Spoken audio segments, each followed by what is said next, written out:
유독 사랑 앞에서만 한없이 작아지는 사람이 있다. 직업, 성격, 외모 등 뭐 하나 빠지는 게 없는데 이상하게 연애만 했다 하면 일상의 평화가 깨지는 사람이 있다. 실컷 사랑을 즐겨도 모자랄 시간인데 지금 나한테 질려서 저러는 것 아닐까? 나에게 실망했겠지? 라는 생각에 하염없이 가슴을 졸이고 저자세에 사랑을 한다. 불안형 애착의 전형적인 모습이다. 이들은 관계가 깊어질수록 사랑이 깊어질수록 좌불안석이다. 회피형이 감정을 통제하려고 거리를 둬야 해 하며 차갑고 까칠해진다면 불안형은 그 사람이 떠날까봐 혼자 남겨질까봐 불안하다. 자신을 신뢰하지 못해 나타나는 현상이다. 이들은 우선 툭하면 자책부터 하는 습관을 갖고 있다. 왜 자책을 하게 되었는지는 명확하게 알 수 없다.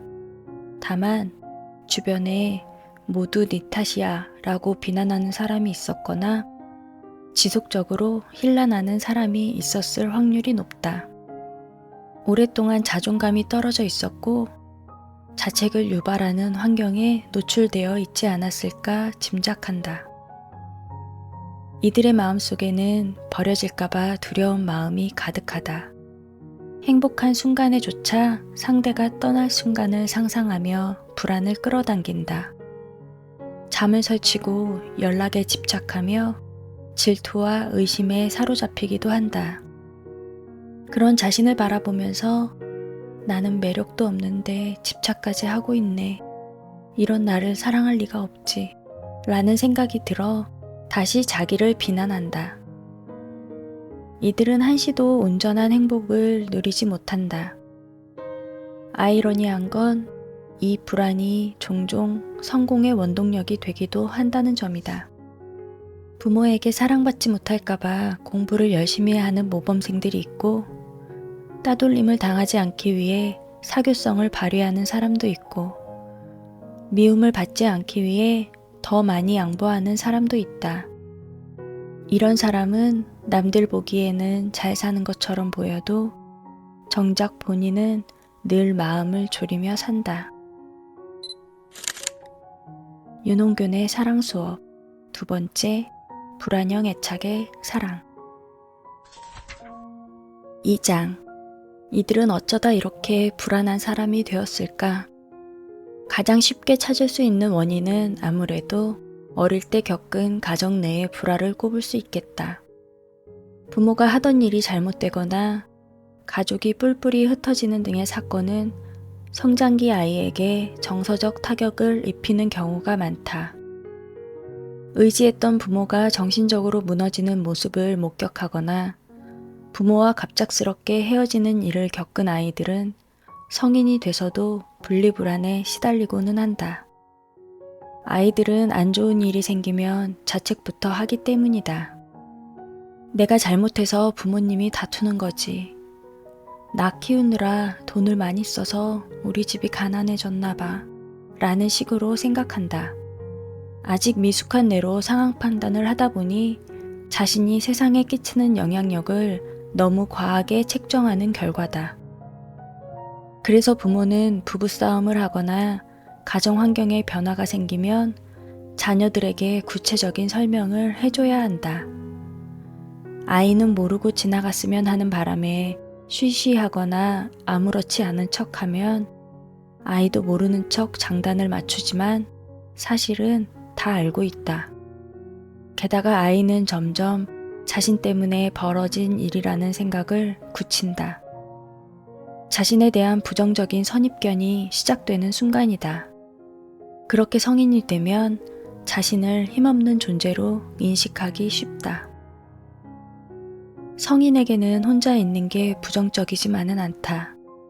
누가 돌봐주지 않아도 자유를 누리고 본인이 원하는 일에 집중할 수 있는 시간이다. 성인에게 외로움은 격렬한 운동 후에 찾아오는 근육통 같은 것이다. 시간이 지나면서 자연스럽게 회복되며 성장이 일어난다. 하지만 어린 시절에 혼자 되는 것이 공포로 각인된 사람은 혼자가 되리란 예감이 들면 감정이 먼저 폭발한다. 상대가 연락이 닿지 않거나 낯선 사람과 친밀하게 대화하는 모습만 봐도 나는 곧 외톨이가 되겠구나 하는 파국화 반응을 시작한다. 3장.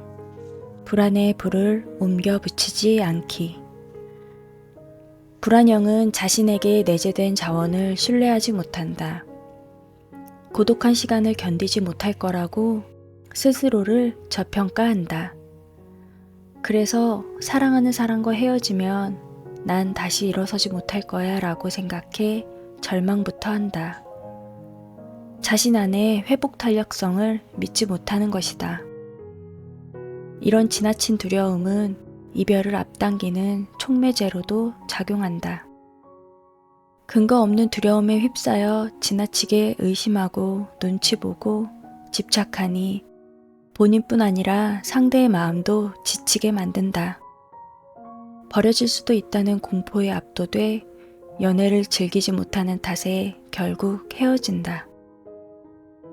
불안형 애착을 지닌 사람과 이미 만나고 있거나 친해져야 한다면 그의 불안한 상태에 동요되지 않고 평온한 마음을 유지할 수 있는 능력을 갖고 있어야 한다. 불안은 마음속에서 불이 활활 타오르고 있는 상태 같아서 같이 불안해하거나 화를 내면 대형 화재로 번진다.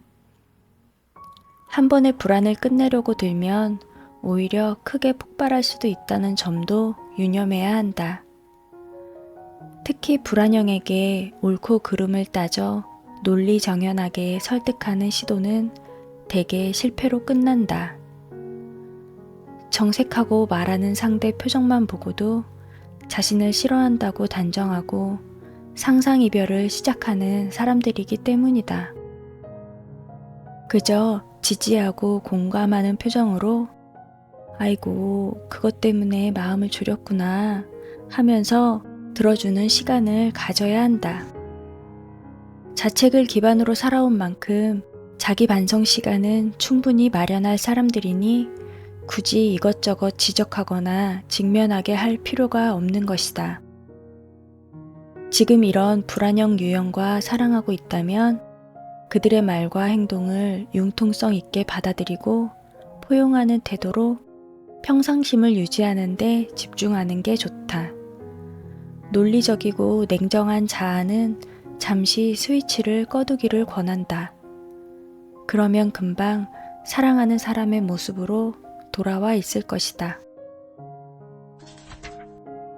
4장. 상처는 과거에, 나는 여기에 있다. 불안형이 겪는 불안은 두 개의 층으로 구성된다. 핵심에는 자신을 신뢰하지 못하는 낮은 자존감이 있고 겉에는 이별을 상상하며 느끼는 헤어짐에 대한 공포가 있다. 이 중 우리가 먼저 다루어야 할 것은 겉에 있는 공포다. 불안한 상태에서 핵심으로 파고들면 상당한 저항을 불러일으키기 때문이다. 상상이 아닌 현실에 집중하는 과정을 통해 세계가 생각보다 따뜻한 곳이며 위로해줄 사람도 있고 더 이상 아픈 이별이 없다는 것을 반복적으로 확인해야 한다. 반복적인 안심을 경험하다 보면 더 이상 나약한 어린아이가 아니라는 사실을 깨닫는다. 아이의 기억 속에 갇혀 살기를 과감히 거부하고 벗어나야 한다. 아무리 무시무시한 상처가 있다 해도 상처에는 공통된 약점이 있다. 그것은 바로 세상 모든 상처는 과거에 갇혀 있다는 점이다.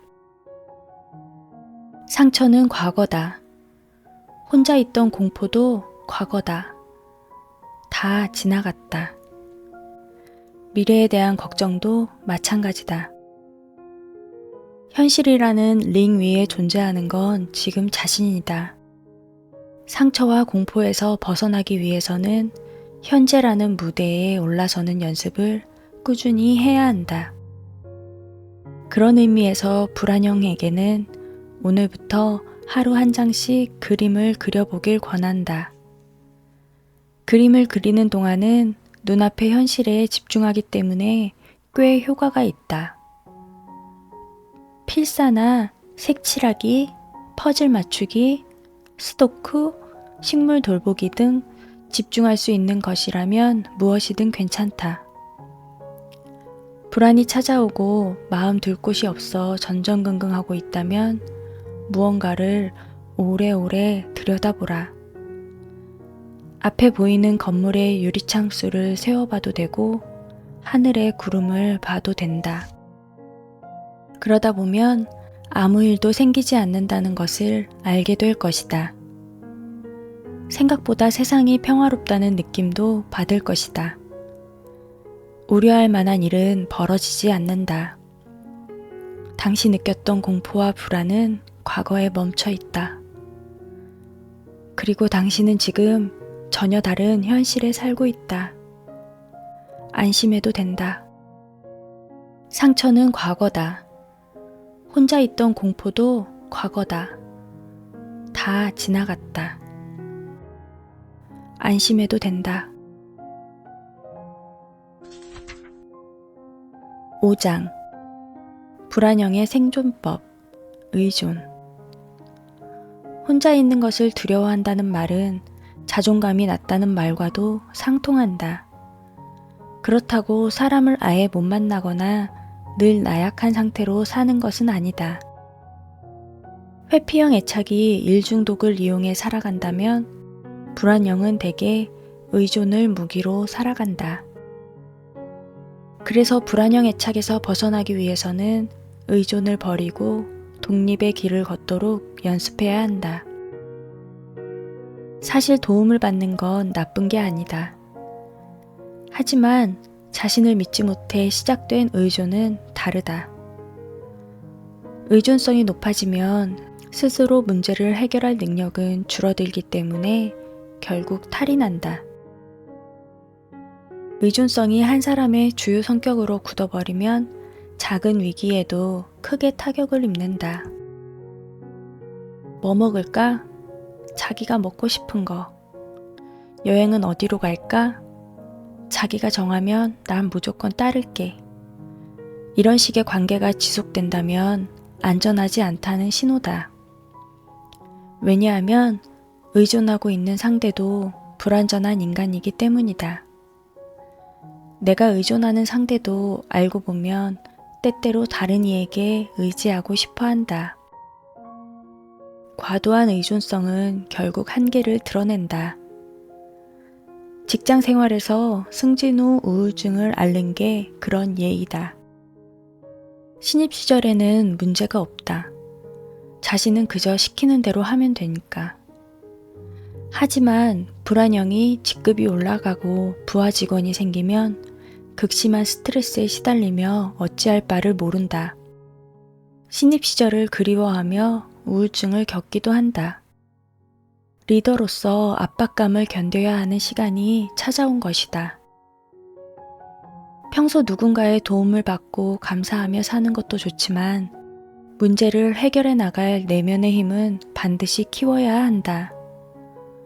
언젠가 무기력한 자신에게 실망하지 않으려면 말이다. 6장 적당한 의존성을 유지하는 방법. 첫째, 무조건 질문부터 하고 보는 습관이 있다면 과감히 끊어야 한다. 의존성이 강한 사람은 누구나 알만한 일도 이거 뭐야? 이거 어떻게 해? 같은 질문부터 하고는 한다. 질문하는 행위 자체는 별 문제가 아니다. 문제는 본인이 정말 모르는지 감당할 수 있는 건지 아닌지 생각해 보지도 않고 무턱대고 질문하고 상대에게 선택권을 넘겨버린다는 것이다. 메뉴를 정하는 사소한 일부터 중요한 결정까지 타인에게 의존해버리면 내 인생을 남이 대신 살아주는 꼴이 된다. 그런데 그런 질문에 답을 해주면 말은 잘 듣기는 할까? 아니다.